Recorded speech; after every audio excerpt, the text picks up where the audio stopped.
하나님 말씀은 누가복음 1장 26절부터 38절까지 말씀입니다.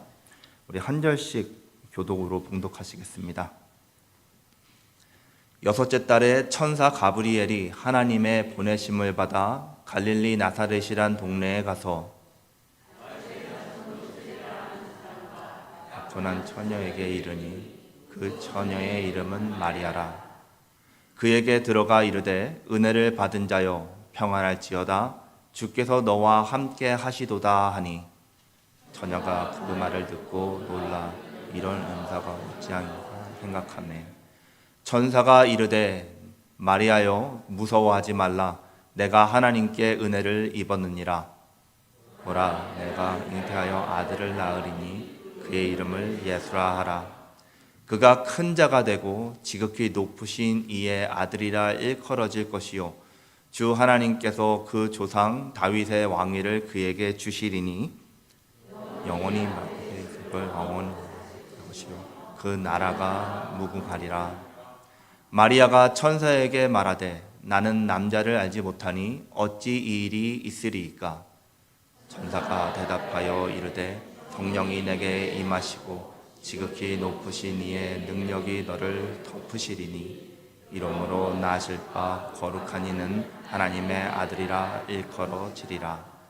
보라 내가 친족 엘리사벳도 늙어서 내 친족 엘리사벳도 늙어서 아들을 배었느니라. 본래 임신하지 못한다고 알려진 이가 이미 6달 되었나니 대저 하나님의 말씀은 능하지 못하심이 없느니라. 다 같이 읽겠습니다. 마리아가 이르되 주의 여종이오니 말씀대로 내게 이루어지리이다 하매 천사가 떠나가니라. 아멘. 하나님 말씀입니다. 여러분, 신앙의 여정에는 가장 두렵지만 또 복된 순간들이 있습니다. 이게 언제인가 하면은 우리가 원하는 길이 아니라 하나님이 원하시는 길이 우리 앞에 놓일 때입니다. 사람은 누구나 자기 계획을 가지고 살아가죠. 지금은 뭐 더 이상 아닐지도 모르겠지만은 대부분 젊었을 때는 자신이 꿈꾸고 그리는 자신의 계획을 가지고 있었을 것입니다. 가정 계획도 있고요, 자녀 계획도 있으셨을 테고, 건강 계획, 직업 계획, 아니면은 은퇴 계획도 있을 테고요. 이제 새해가 곧 다가오는데 새해가 될 때마다 신년 계획도 세우고 그랬습니다. 우리는 계획을 세우면서 거기에서 안정을 얻고요. 또 그 계획이 그대로 흘러갈 때만 이게 만족을 느끼는 경우들이 있습니다. 그런데 하나님의 부르심은 대부분 우리가 만든 계획의 틀을 흔들어 놓습니다. 하나님은 우리가 예측 가능한 인생 속에서 안주하는 것을 원하시는 것이 아니라요, 우리를 그분이 준비하신 더 큰 은혜로 이끌어 가시기를 원하십니다. 그런데요, 하나님께서 뜻을 보여주실 때 우리의 마음에 그냥 이렇게 평온을 찾는 것이 아니라 자연스럽게 떨릴 때가 있습니다. 떨림을 느껴요. 이 떨림은 두려움의 떨림이라기보다는 어떻게 보면 이게 거룩한 떨림이라고 할 수 있을 텐데요. 모세가 떨기나무 앞에서 신을 벗었을 때 느꼈던, 그렇죠? 이사야가 주님의 보좌 앞에 서서 화로다, 나는 망하게 되었도다 라고 했을 때 그 떨림, 베드로가 예수님 앞에서 주여 나를 떠나소서 나는 죄인으로소이다 했을 때 그 떨림이 같은 떨림일 것입니다. 하나님의 뜻이 우리의 삶에 다가올 때 우리는 그 떨림을 느끼게 됩니다. 왜냐하면은 그분의 뜻은 언제나 우리가 가진 능력보다 크기 때문이에요. 우리의 계산보다 깊고 우리의 경험보다 높으며 우리가 드리는 기도하는 것보다 훨씬 더 놀랍습니다. 그렇지만 우리가 여기서 놓치지 말아야 할 진리가 있는데요. 뭐냐 하면은 하나님의 뜻이 두려운 이유는 그 뜻 자체가 두려운 것이 아니라 그 뜻을 감당할 수 있는 능력이 우리에게 부족하다는 것을 알기 때문입니다. 주어진 것이 아무리 엄청나게 크다고 해도요, 만약에 우리에게 그것을 감당할 수 있는 능력이나 이런 것들이 있다면, 가능하다면 문제가 아니죠. 아니, 우리가 봐도 감당되지 않을 정도를 엄청나게 큰 그 뜻을 향해서 우리를 부르시기 때문에 우리가 떨림을 경험하는 것입니다. 그런데 우리가 떨고 있는 바로 그 순간에 하나님께서 우리에게 다가오셔서 말씀하세요. 뭐라고 하시냐? 두려워 말라. 아멘. 두려워 말라. 내가 은혜를 입었느니라. 아멘. 이렇게 말씀하세요. 하나님은 우리를 무서운 사명으로 짓누르려고 하시는 분이 절대로 아니십니다.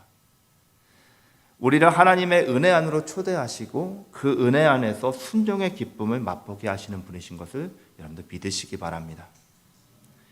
오늘 본문 속의 마리아도요, 동일한 떨림을 경험합니다. 마리아는 특별한 영웅이 아니었어요. 이전에는 마리아라는 사람을 성경에 기록한 적도 없습니다. 성경은 그녀를 놀라운 능력을 가졌거나 아니면 지혜가 있는 사람이다라고 설명하지 않습니다. 그냥 하나님 앞에 서 있는 한 평범한 사람이었어요. 여러분과 저와 같은 사람이었습니다. 그런데 그녀는 은혜를 입은 사람이었다라고 본문에서 말씀해 주고 있습니다. 본문에서 천사가 전해준 말은요, 마리아의 인생 계획을 완전히 다 흔들어 놓았습니다. 그렇죠? 그녀의 약혼, 그녀의 미래, 그녀의 체면, 그녀의 모든 것이 이 천사가 전해준 한마디 소식 때문에 다 불안정해져 버렸습니다. 인간적으로 보면 그렇게 기뻐할 이유도 없는, 하나도 없는, 어떻게 보면 그런 내용의 소식이었어요. 그런데 하나님은 바로 그런 상황 속에서 세상 어떤 소식들보다 더 기쁜 소식을 전해주시는데, 어떤 소식이냐? 구원의 기쁨의 소식, 복음의 기쁨의 소식을 전해주십니다. 우리가 여기서 깨닫게 되는 것이 하나가 있죠. 하나님의 뜻은 언제나 복음을 향해 있고요. 하나님의 부르심은 언제나 예수 그리스도와 연결이 되어 있고요.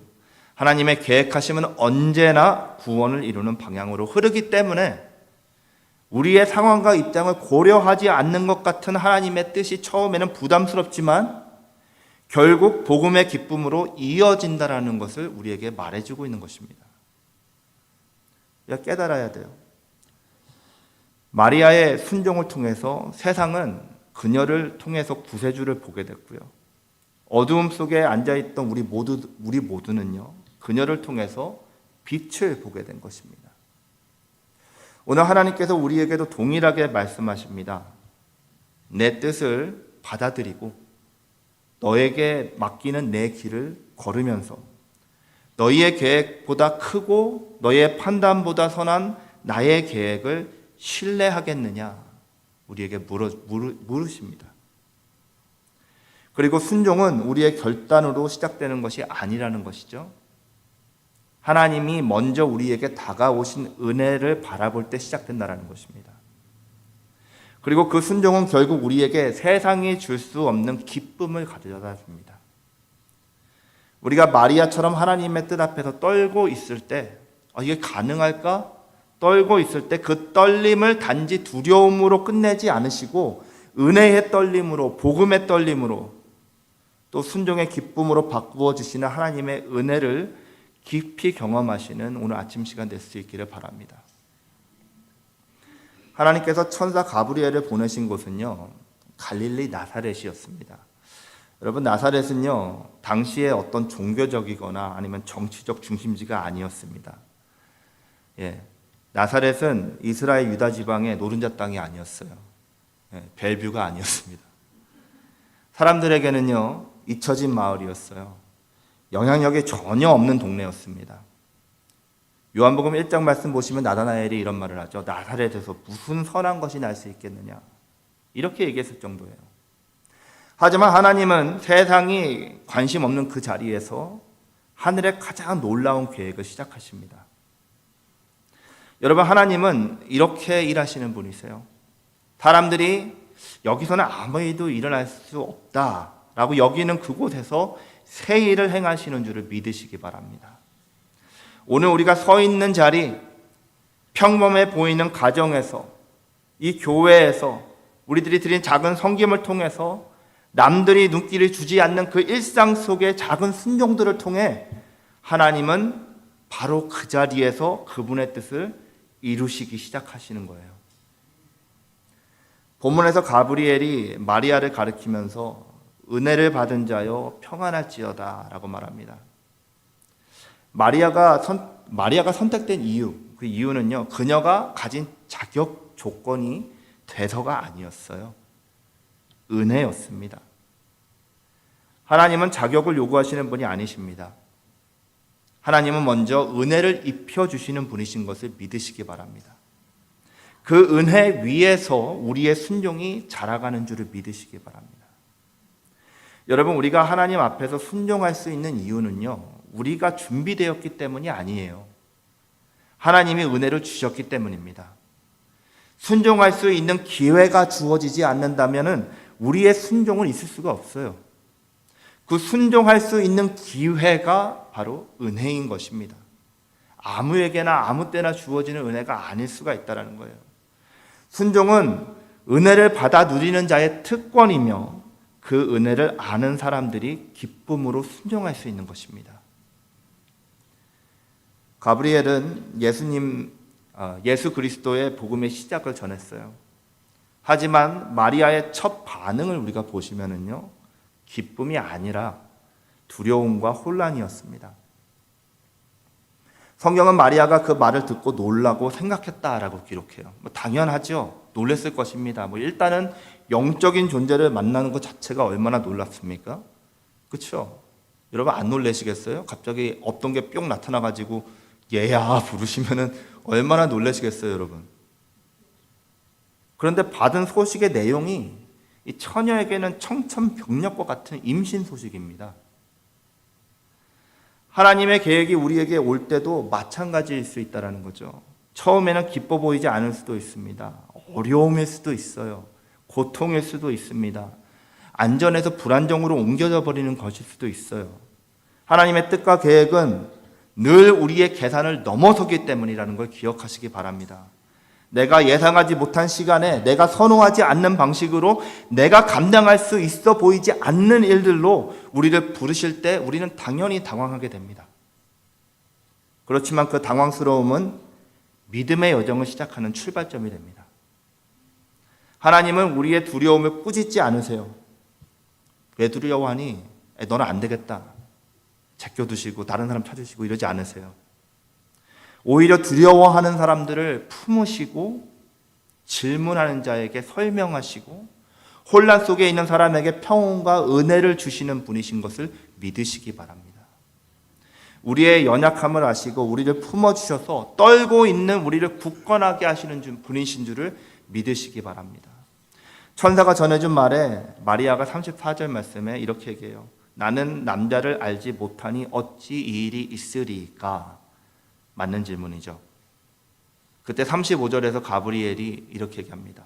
하나님의 능력이 어떤 능력인지를 정확하게 설명해 주고 있어요. 성령이 내게 임하시고 지극히 높으신 이의 능력이 너를 덮으리니. 아멘. 여기서 덮으리니라는 헬라어가 에프스키아조입니다.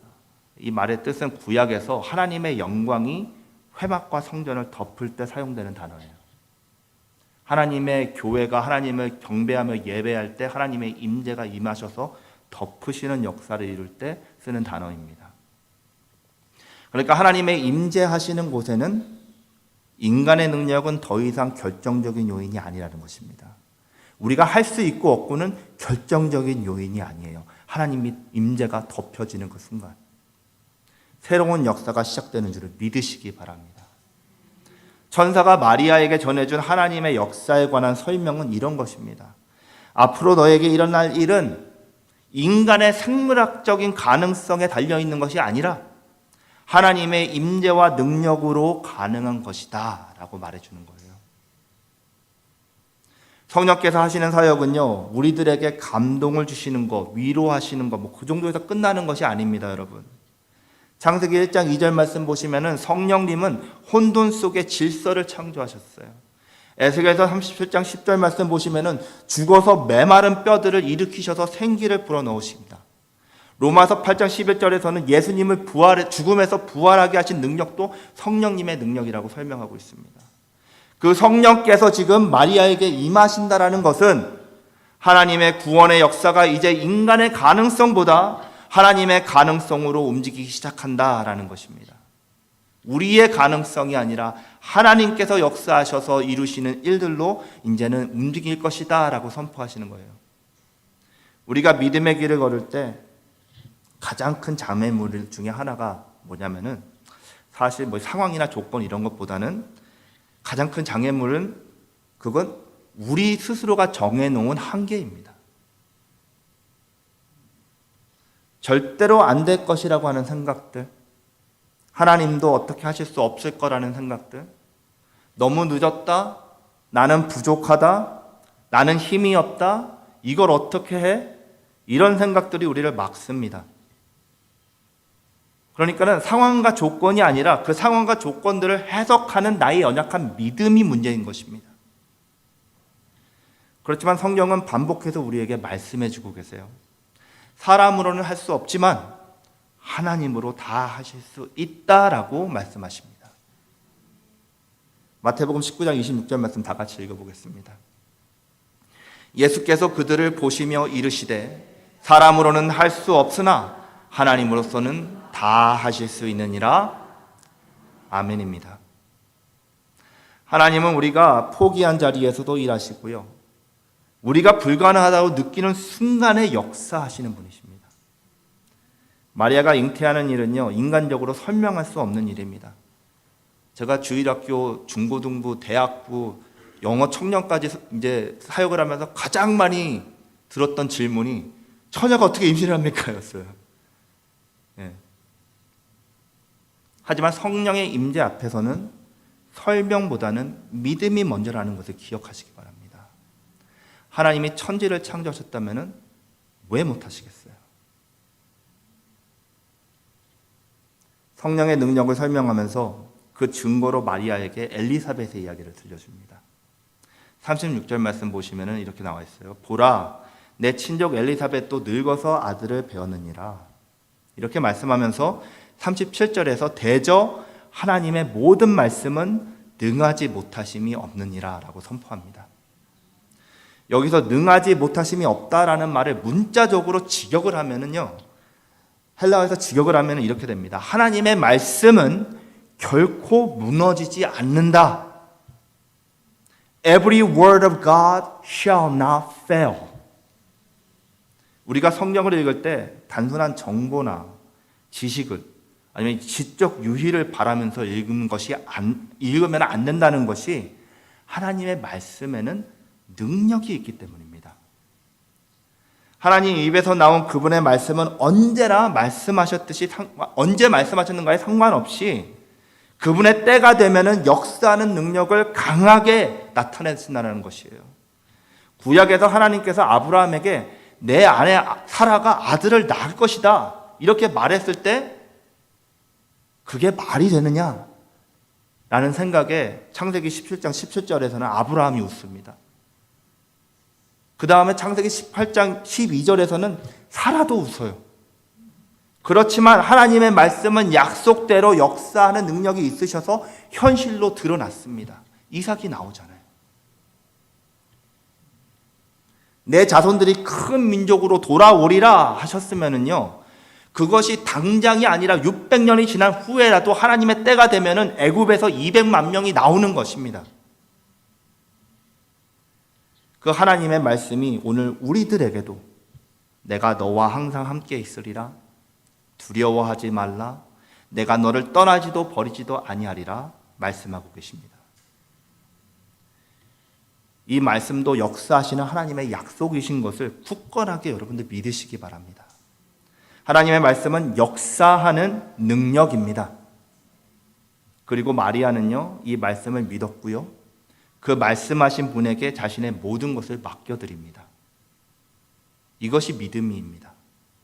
선포하신 말씀, 우리에게 주신 말씀을 믿고 그 말씀을 주신 분을 신뢰하는 것이 신앙입니다. 38절 말씀입니다. 마리아가 이르되 주의 여종이오니 말씀대로 내게 이루어지리이다. 아멘. 말씀대로 내게 이루어지리이다. 여기서 중요한 것은 마리아가 모든 것을 다 이해해서 순종한 것이 아니라는 점이에요. 여러분, 만약에 마리아가 하나님의 계획을 다 알았다면 순종했을까요? 처음부터 끝까지 다 보고 알았다 하면 순종했을까요? 그래서 하나님은요, 꼭 필요한 만큼의 말씀을 우리에게 주시는 것 같아요. 듣고 순종할 만큼의 말씀을 우리에게 주십니다. 여러분, 순종은요, 모든 상황을 이해하고 나서 하는 것이 아닙니다. 이번 주 새벽 예배 때도 말씀을 드렸었는데요, 순종은요, 하나님의 성품을 신뢰하기 때문에 하는 것이에요. 내가 다 알아서 하는 게 아니라 하나님이 어떤 분이신가를 내가 경험했고 그분을 신뢰하기 때문에 하는 것이 순종입니다. 하나님의 계획을 다 알아서 그렇군요 하는 것이 신앙이 아니라, 다 이해가 되지 않아도 잘 모르겠어도 내가 아버지를 알고 아버지가 어떤 분이신지를 알기 때문에 가는 것입니다. 마리아는 어떻게? 라는 질문에 대한 완전한 답을 얻은 것이 아니에요. 그녀는 당장 왜 저입니까? 라는 것에 대답도 받지 못했어요, 하나님한테. 베들레헴의 처녀가 마리아 하나뿐이었겠어요? 근데 왜 저입니까? 라는 대답조차도 얻지 못했어요. 앞으로 어떤 위험이 있을지, 이 아기가 어떤 모습으로 구원자가 될지 알지 못했습니다. 그러나 단 한 가지, 말씀하시는 하나님이 선한 분이신 것을 믿었습니다. 그래서 순종했습니다. 여러분, 순종은요, 상황의 계산에서 나오는 것이 아니라 하나님을 신뢰함에서 시작되는 것입니다. 모든 것이 확실해지고 모호한 것이 하나도 없기 때문에 순종하는 것이 아니라 하나님께서 신실하시다라는 그 믿음에서 순종은 출발하는 것이에요. 순종은 나의 가능성이 아니라 하나님의 가능성을 바라보고 결정하는 것인 것을 기억하시기 바랍니다. 디모데후서 1장 12절 말씀 다 같이 읽어보겠습니다. 내가 또 이 고난을 받되 부끄러워하지 아니함은 내가 믿는 자를 내가 알고 또한 내가 의탁한 것을 그날까지 그가 능히 지키실 줄을 확신함이라. 아멘. 마리아도 바로 이런 믿음으로 순종한 것입니다. 내가 믿는 분을 내가 알고, 여러분들이 믿는 하나님을 여러분들은 얼마나 알고 계십니까?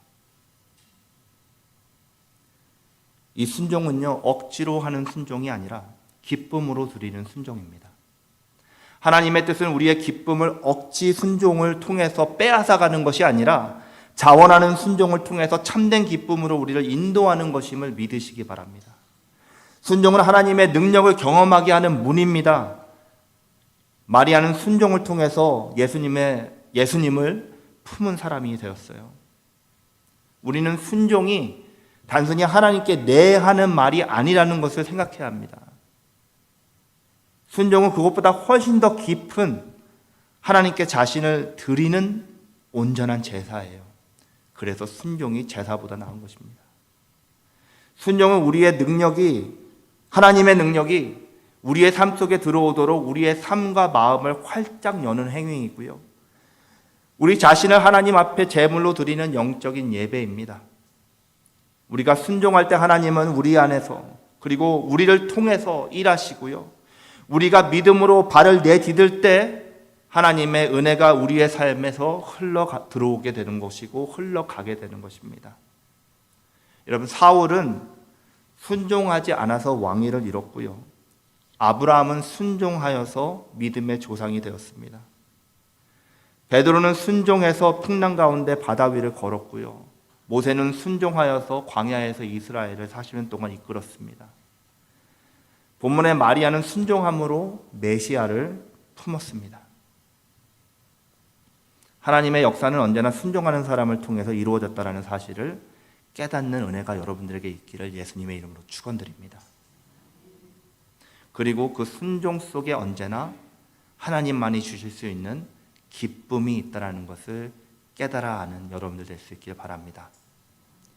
이 기쁨은 상황이 밝아져서, 조건이 맞아떨어져서 얻어지는 기쁨이 아닙니다. 이 대림절 기간을 통해서 하나님이 함께 하신다라는 확실에서 오는 세상이 줄 수 없는 기쁨을 누리는 우리 사랑하는 성도님들 될 수 있기를 예수님의 이름으로 축원드립니다. 오늘 마리아가 보여준 순종을 통해서 기쁨은 세상의 눈으로는 이해할 수 없는 기쁨이라는 것을 우리가 깨닫습니다. 마리아의 순종 그 자체가 어떤 감정적인 결단이 아니라 하나님의 성품을 신뢰한 것에서 나온다는 것을 우리가 기억할 수 있길 바라요. 그리고 그 믿음은 곧 하나님의 능력에 대한 확신으로 이어졌습니다. 여기서 우리는 중요한 진리 하나를 더 얻고요. 그 진리 앞에 서게 됩니다. 하나님의 역사는요, 언제나 말씀을 믿는 사람에게서부터 시작된다는 것입니다. 그리고 하나님의 기쁨은 언제나 그 말씀대로 순종하는 사람에게서 완성된다는 것입니다. 믿음은 씨앗이라고 말씀은 우리에게 말해줍니다. 그렇다면 순종은 그 씨앗의 열매를 맺는 과정이죠. 그리고 기쁨은 그 열매를 따먹는 순간이 될 것입니다. 오늘 본문의 마리아의 이야기는요, 바로 이 영적인 여정을 그대로 보여주고 있어요. 하나님의 말씀이 들렸고 그 믿음이 심겨졌고 순종의 결단이 이루어지니까 하나님의 기쁨이 임했습니다. 그리고 그 기쁨은 단순한 감정이 아니라 구원의 기쁨이었고요. 하나님의 뜻이 삶에 이루어졌다는 확신에서 오는 기쁨이었습니다.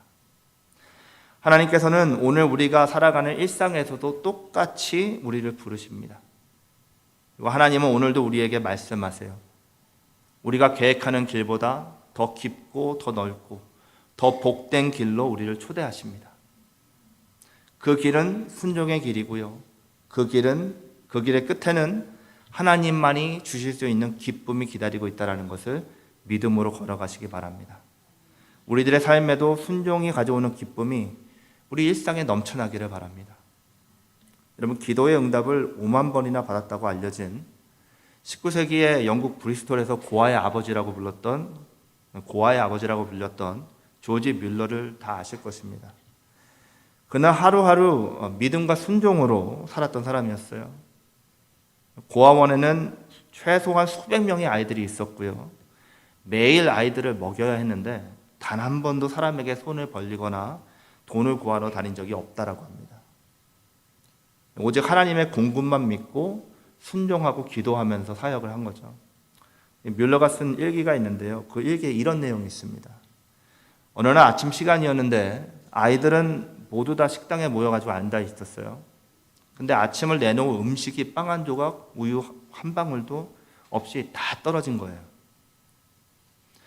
고아원 직원들이 걱정하면서 뮬러에게 원장님 이거 어떡합니까? 애들 아침 먹을 것이 하나도 없습니다. 발을 동동 구르면서 전했을 때 뮬러가 무릎을 꿇고 하나님 앞에 이렇게 기도했답니다. 하나님께서 우리 아버지이십니다. 아버지가 자녀를 굶기지 않을 것을 믿습니다. 이렇게 직원들하고 기도하고 직원들에게 아이들 자리에 앉으면은 같이 식사 기도합시다. 이렇게 얘기했대요. 그리고 아이들과 다 앉아서 빈 식탁 앞에서 뜨겁게 아주 담대하게 주님, 오늘 우리에게 일용할 양식을 주신 것을 감사드립니다. 그러고서는 예수님의 이름으로 기도드렸습니다 했더니 수백 명의 아이들이 아멘 했대요. 아이들과 직원들이 아멘이 끝나자마자 문을 두드리는 소리가 들렸습니다. 아침부터 누군가 해가지고 문을 열어봤더니 동네 큰 빵 공장을 하는 주인이었는데 새벽에 깨가지고 잠이 안 오고 뒤척뒤척 하다가 일어났는데 갑자기 고아원 생각이 나가지고 빵을 이렇게 구워서 가져왔습니다. 가지고 빵을 잔뜩 가져왔대요. 그리고 빵만 먹으면 목이 막힐 텐데 하고 생각을 하고 있었는데 주변에 마차 하나가 고장이 나가지고 섰는데 그게 우유 배달하던 마차였다고 합니다. 이거 그때 당시에 이거를 신선하게 놓을 수 있는 방법도 없는 일이고 빨리 배달하지 않으면 어차피 다 상하니까 고아원 가지십시오 하고 고아원한테 다 줬대요. 그래가지고 빵과 우유를 잔뜩 먹었다라는 내용이 조지 뮬러 일기에 기록되어 있습니다. 뮬러는 나중에 일기장에 이렇게 기록해요. 나는 하나님의 뜻을 온전히 신뢰하여 순종하려 애썼을 뿐이다. 그렇게 하나님은 한 번도 나를 실망시킨 적이 없으시다. 여러분, 마리아도 그랬고요. 조지 밀러도 그랬습니다. 하나님께 순종한 사람들에게 하나님은 언제나 자신의 기쁨을 전해주십니다. 믿으시기 바랍니다. 그리고 그 기쁨은 우리에게도 동일하게 임한다는 것을 믿으시기 바랍니다.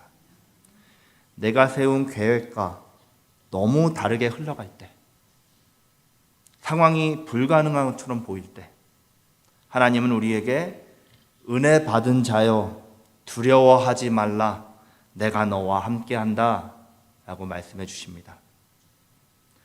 순종은 우리의 힘으로 하는 것이 아니라 하나님이 함께 하신다라는 약속을 붙잡을 때 가능한 것입니다. 그 약속을 붙드는 것이 믿음이고요, 기쁨의 시작이라는 것을 믿으시기 바랍니다. 마리아는 미래를 다 알지 못했어도 하나님을 아는 믿음 하나로 예라고 했고요. 조지 밀러는 상황에 모두 닫혀 있었어도 하나님이 여실 문을 믿고 담대하게 걸어나갔습니다. 반드시 응답될 약속을 붙들고 가는 우리의 삶에도 담대함이 있기를 예수님의 이름으로 축원드립니다. 그리고 하나님은 그 순종을 통해 기쁨을 심으시고 열매를 맺게 하십니다. 우리의 일상에서도 말씀대로 내게 이루어지리다 라고 고백할 수 있는 우리들이 될 수 있길 바랍니다. 이 대림절 기간을 지나면서 하나님의 뜻 그 앞에 다시 한번 우리가 서볼 수 있기를 바랍니다. 두려움이 있다라고 해도 하나님이 주신 약속을 붙잡고 순종의 걸음으로 걸어가는 우리들에게 주님께서 감당할 수 있는 능력을 허락하셔서 감당할 수 없는 기쁨을 충만하게 채워주시기를 주실 줄 믿고 나아가는 우리들이 될 수 있기를 예수님의 이름으로 축원드립니다. 함께 기도하시겠습니다.